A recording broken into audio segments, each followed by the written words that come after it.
இந்த வீடியோவை உங்களுக்கு வழங்குவோர் மாலை முரசு செய்திகள் தொலைக்காட்சியின் படிப்போம் ஜெயிப்போம் உயர்கல்வியை தேர்ந்தெடுப்பதில் உள்ள சந்தேகங்களை தீர்க்கும் நிகழ்ச்சி தினமும் மாலை 5 மணிக்கு.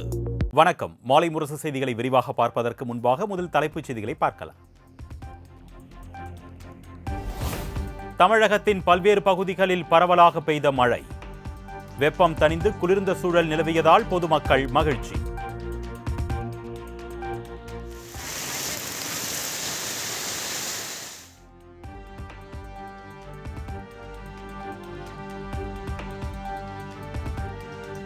திருத்தணியில் இடி மின்னலுடன் வெளுத்து வாங்கிய கனமழை. கரை புரண்டு ஓடிய வெள்ளத்தில் தத்தளித்தபடி சென்ற வாகனங்கள்.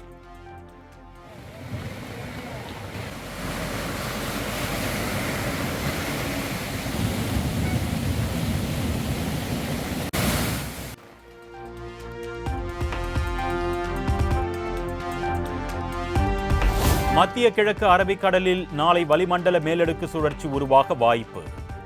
நாளை மறுதினம் அதே பகுதியில் காற்றழுத்த தாழ்வு பகுதி உருவாகக்கூடும் என்றும் வானிலை ஆய்வு மையம் அறிவிப்பு.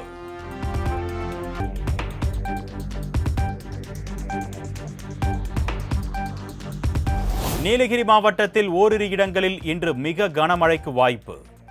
சென்னை வானிலை ஆய்வு மையம் தகவல்.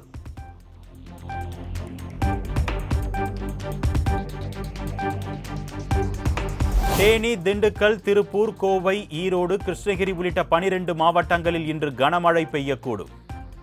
நாளை முதல் வரும் 26ஆம் தேதி வரை தமிழகம் மற்றும் புதுச்சேரியில் மிதமான மழைக்கு வாய்ப்பு இருப்பதாக சென்னை வானிலை ஆய்வு மையம் தகவல்.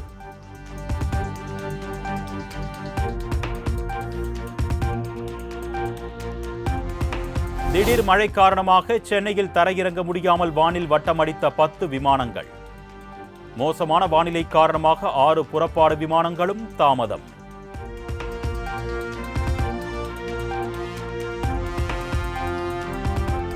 தென்மேற்கு பருவமழை தொடங்குவதற்கு முன் வெள்ள தடுப்பு பணிகளை விரைந்து முடிக்க வேண்டும். துறை சார்ந்த அலுவலர்களுக்கு முதலமைச்சர் மு.க. ஸ்டாலின் உத்தரவு.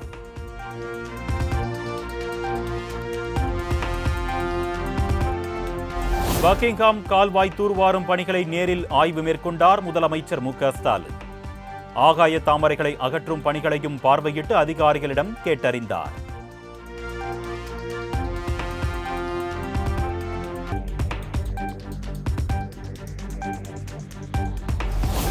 ஈரோடு, திருப்பூர் மாவட்டங்களில் நடைபெற்ற கொலை, கொள்ளை சம்பவங்களில் ஈடுபட்ட குற்றவாளிகளை விரைந்து பிடித்த காவல்துறையினருக்கு பாராட்டு. தலைமைச் செயலகத்திற்கு நேரில் அழைத்து பாராட்டிய முதலமைச்சர் மு.க. ஸ்டாலின்.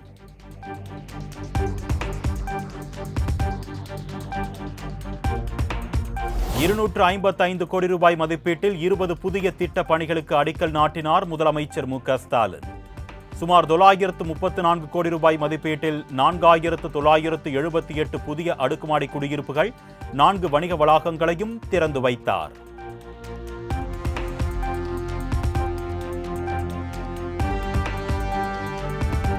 தன் குடும்பத்திற்கு ஒரு தேவை என்றதும் டெல்லி செல்கிறார் முதலமைச்சர் மு.க. ஸ்டாலின் என இபிஎஸ் விமர்சனம். வெள்ளை குடைக்கு வேலை வந்துவிட்டதோ, எல்லாம் தம்பி படுத்தும் பாடு என சாடல்.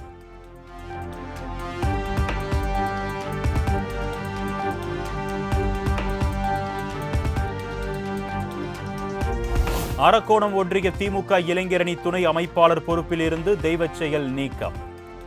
கல்லூரி மாணவியின் பாலியல் புகாரை தொடர்ந்து திமுக இளைஞரணி செயலாளர் உதயநிதி ஸ்டாலின் நடவடிக்கை.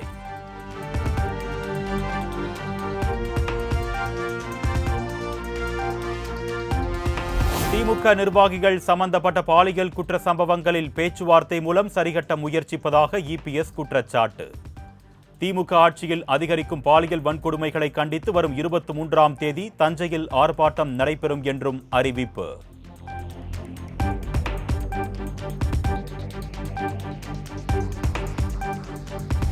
சிவகங்கை மாவட்டம் மல்லாக்கோட்டையில் குவாரியில் பாறை சரிந்து 5 பேர் பலியான துயர சம்பவம். மேகா ப்ளூ மெட்டல் குவாரி உரிமையாளர் மேகவர்மர் உள்ளிட்ட 3 பேர் மீது வழக்கு பதிவு.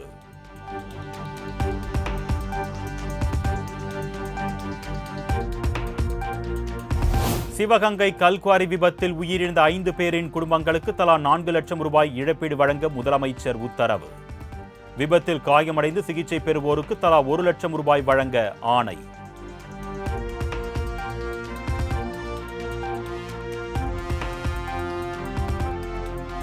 குவாரிகளில் சுரங்க விதிமுறைகள் பின்பற்றப்படுவதை விசாரணை செய்ய வேண்டும் என்று செல்வ பெருந்தகை வலியுறுத்தல்.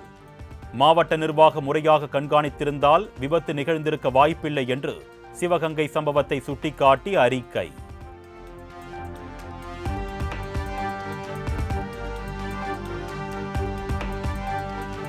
செங்கல்பட்டு அடுத்த பரனூர் சுங்கச்சாவடியில் நிறுத்தப்பட்டிருந்த லாரியை திருடி சென்ற மர்ம நபர். சினிமா பாணியில் 15 கிலோமீட்டர் தூரம் லாரியை துரத்தி சென்று பிடித்த போலீசார்.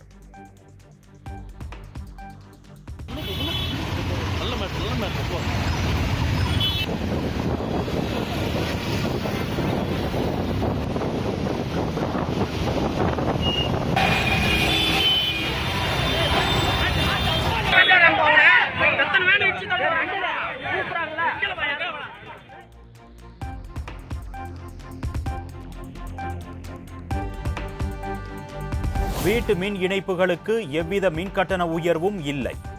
அனைத்து இலவச மின்சார சலுகைகளும் தொடரும் என்று அமைச்சர் சிவசங்கர் உறுதி.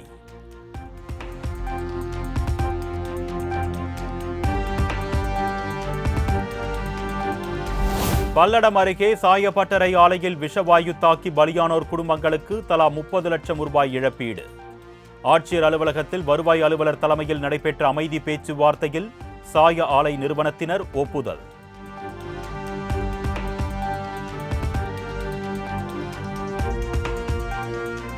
நியோமேக்ஸ் நிதி நிறுவன மோசடியில் பொருளாதார குற்றப்பிரிவு அறிக்கை திருப்தி அளிக்கவில்லை என்று உயர்நீதிமன்ற மதுரை கிளை காட்டம்.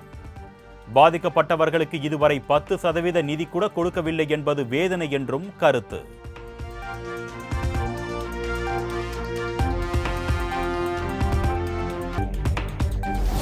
தமிழகத்தில் காலியாக உள்ள 400 உள்ளாட்சி காலி பணியிடங்களுக்கான வாக்காளர் பட்டியல் வெளியீடு. வாக்குப்பதிவு மையங்களின் விவரங்களையும் வெளியிட்டது மாநில தேர்தல் ஆணையம்.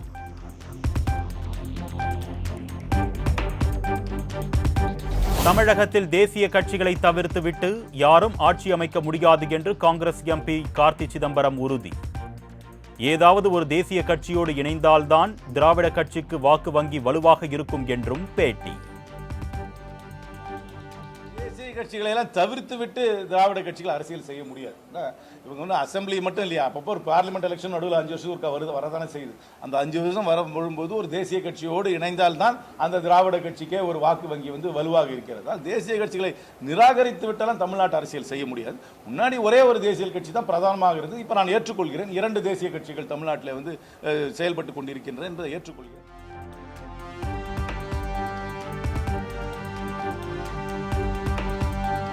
விஜய் கூட்டணி வைப்பதும் தனித்து போட்டியிடுவதும் அவரது விருப்பம். தனித்து நின்று தேர்தலில் போட்டியிடுவது நல்லது. மதுரையில் பாஜக மூத்த தலைவர் ஹெச் ராஜா பேட்டி.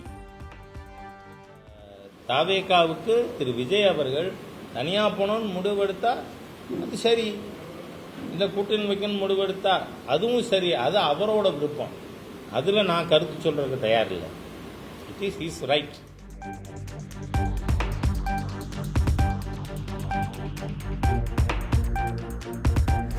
கேரள மாநிலத்தில் இருந்து 70 லட்சம் ரூபாயை சட்டைக்குள் மறைத்து கடத்திய 3 பேர் கைது. வாகன சோதனையில் பிடிபட்டவர்களிடம் கேரள போலீசார் விசாரணை.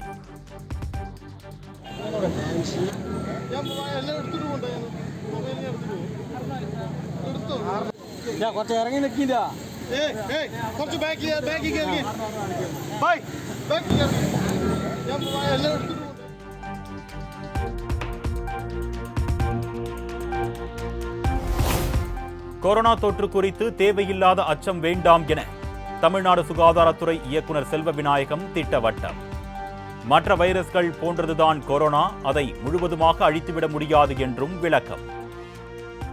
தாண்டி மற்ற ஆயிரக்கணக்கான வைரஸ் போல இந்த கோவிட் வைரஸும் ஒரு தொற்றாக இருந்து வருகிறது. பொதுமக்கள் அதே நேரத்தில் அறிய வேண்டியது, கோவிட் தொற்று முழுமையாக அழிக்கப்படவில்லை, அதற்கான அவசியமும் இல்லை. ஸோ மற்ற வைரஸ்கள் போல, லட்சக்கணக்கான வைரஸ் மற்றும் பாக்டீரியாக்கள் போல கோவிட் தொற்றும் அவ்வப்போது வரும், கட்டுப்படும்.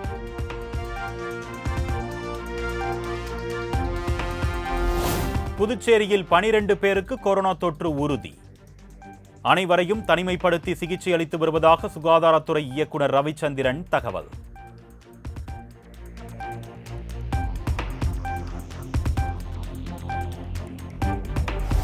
சென்னையில் உள்ள அரசு கலை மற்றும் அறிவியல் கல்லூரிகளில் நடப்பு கல்வியாண்டிற்கான மாணவர் சேர்க்கை தீவிரம். விண்ணப்பங்களை சமர்ப்பிக்க மே 27ஆம் தேதி கடைசி நாள் என்று மாவட்ட ஆட்சியர் ரஷ்மி சித்தார்த் ஜெகடே தகவல்.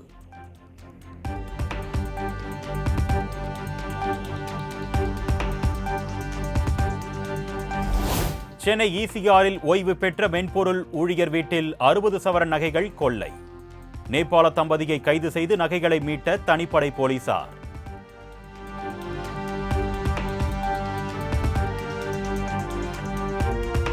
தாம்பரம் அருகே அரிய வகை எறும்பு தின்னிகளை கடத்தி 40 லட்சம் ரூபாய்க்கு விற்க முயன்ற 4 பேர் கைது. ஒரு ஆட்டோ 2 பைக்குகளை பறிமுதல் செய்து முக்கிய குற்றவாளிக்கு வனத்துறையினர் வலை.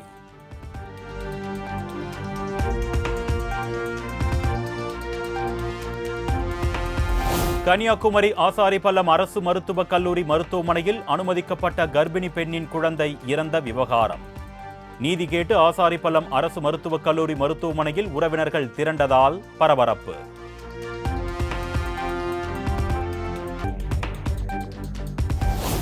சென்னை துறைமுகத்தில் பார்க்கிங் கட்டணத்தை எதிர்த்து கண்டெய்னர் லாரிகள் வேலைநிறுத்தம். 3 நாட்களில் தீர்வு காணவில்லை என்றால் 3 துறைமுகங்களிலும் வேலைநிறுத்தம் என்று தொழிற்சங்கங்கள் எச்சரிக்கை.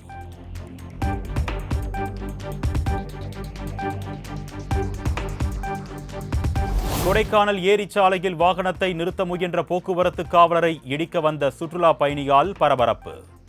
மது போதையில் சுற்றுலா பயணி காரை இயக்கியதாக அப்பகுதியில் கூடியிருந்த மக்கள் குற்றச்சாட்டு.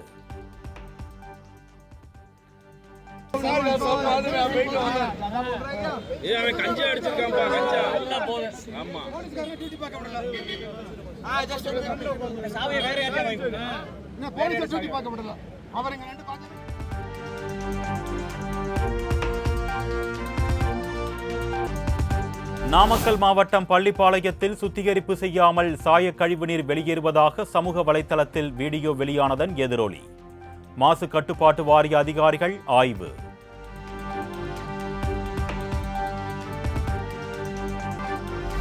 கடலோர கர்நாடகா மற்றும் தெற்கு உள் கர்நாடகாவில் வெள்ளப்பெருக்கு ஏற்பட வாய்ப்பு. கர்நாடக எல்லையோரம் உள்ள கேரள மாவட்டங்களான காசர்கோடு மற்றும் கண்ணூரிலும் வெள்ளப்பெருக்கு அபாயம் இருப்பதாக வானிலை மையம் எச்சரிக்கை.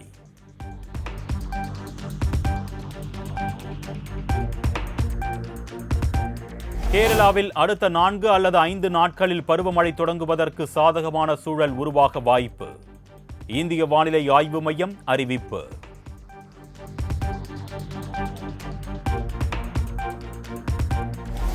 புதிய வக்ஃப் சட்டத்தால் தாஜ்மஹால் கூட கைவிட்டு போகும் நிலை உள்ளது. வக்ஃப் சட்டம் தொடர்பான வழக்கில் மனுதாரர் தரப்பில் ஆஜரான கபில் சிபில் உச்சநீதிமன்றத்தில் வாதம்.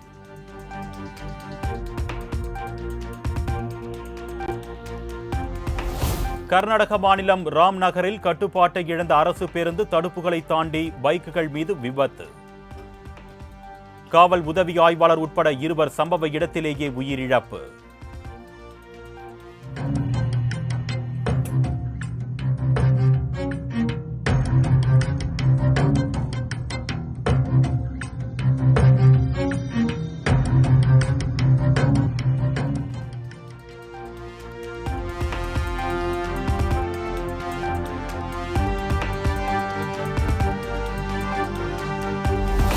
IB எனப்படும் நுண்ணறிவு முகமை அமைப்பின் இயக்குனர் தபன்குமார் தேகாவிற்கு ஓராண்டு பதவி நீட்டிப்பு. மத்திய அரசு உத்தரவு.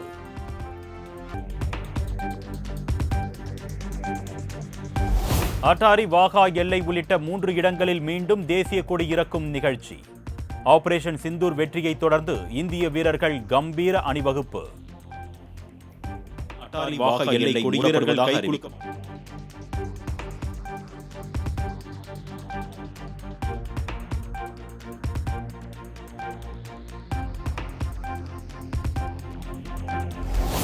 காசாவுக்குள் கூடுதல் நிவாரணப் பொருட்களை அனுமதிக்காவிட்டால் அடுத்த 48 மணி நேரத்தில் 14,000 குழந்தைகள் உயிரிழக்கக்கூடும்.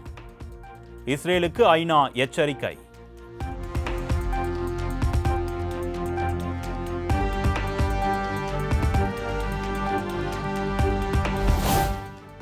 இந்தியர்கள் விசா முடிந்தும் வெளியேறாவிட்டால் நாடு கடத்தப்படுவீர்கள். மீண்டும் அமெரிக்காவிற்கு வர நிரந்தர தடை விதிக்கப்படும் என்றும் வெள்ளை மாளிகை சார்பில் எச்சரிக்கை.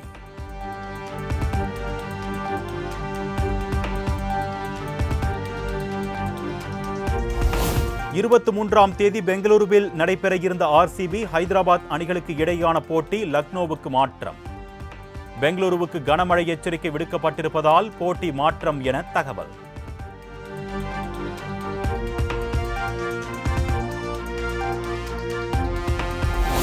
மிகுந்த நிதானத்தோடும் திட்டமிட்டும் தான் வீட்டை விட்டு வெளியேறினார் ரவி மோகன் என அவரது மனைவி ஆர்த்தி குற்றச்சாட்டு. தமது சொத்துக்களையோ கௌரவத்தையோ இழந்து ரவி மோகன் வெறும் காலோடு வெளியேறவில்லை என்றும் காட்டம்.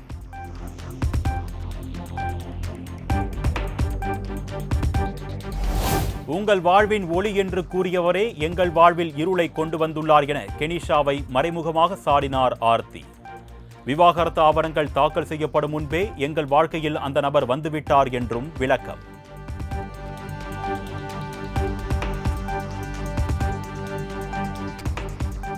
பெரிய நடிகருடன் நகைச்சுவை கதாபாத்திரத்தில் நடிப்பதற்கு வாய்ப்பு கிடைத்தால் கண்டிப்பாக நடிப்பேன் என சூரி பேட்டி.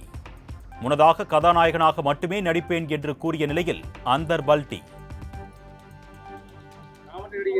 ஹீரோ அடுத்து இயக்குனராக கொண்டான ஒரு பிள்ளையார் சொல்லியா இதை எடுத்துக்கலாம். இப்ப கதை நாயகனா நான் இருக்கேன், அவ்வளவுதான். இதுக்கான மேல கதை நாயகனா நான் உட்காந்து ஃபுல்லா எழுதிக்கிட்டே இருக்க போல. நகைச்சுவை எல்லாருக்குள்ளயும் இருக்குன்னு ஆசைப்படுறேன். நான் கதை நாயனாலும் நகைச்சுவை கொடுத்துருக்குன்னு ஆசைப்படுறேன். கதை நாயனோட சின்ன நகைச்சுவை தான். நகைச்சுவைக்கு தனி உருவம்லாம் கிடையாதுங்க. அது ஒரு குடும்பத்துல எப்படி கஷ்ட நஷ்டம் சோகம் எல்லாமே இருக்கும். அதுல ஒரு